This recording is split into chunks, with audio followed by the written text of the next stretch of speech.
নমস্কার, রাধে রাধে। কালকে জন্মাষ্টমী ছিল, আমার গোপালকে তো ভোগ দিতেই হবে। আবার পড়ে গেছে আজকে হলো মনসা পূজা। সবার ঘরে ঘরে আমার শাশুড়ি মাও অষ্টনাগ নিয়ে আসতো, আমার বাপের বাড়িও নিয়ে আসতো। তো সেই মাকে আমি দুধ কলা দিয়ে পুজো দিয়েছি। আর গোপালকে আমি তো মার জন্য মানে যা রান্না হয়েছে ঠাকুর ঘরে ভোগ দেবই আমি।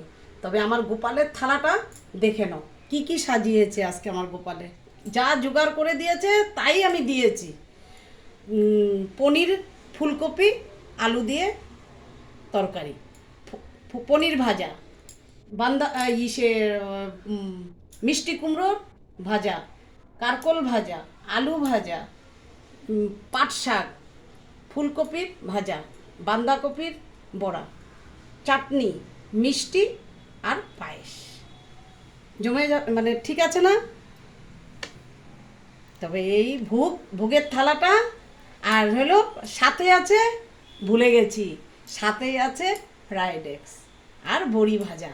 হ্যাঁ, মানে ঠাকুরের দিকে করতে করতে আরে দিয়ে প্রচুর বৃষ্টি, কি করব। যাক, তোমাদের আশীর্বাদে আমি, গোপালের আশীর্বাদে আমি করে নিলাম।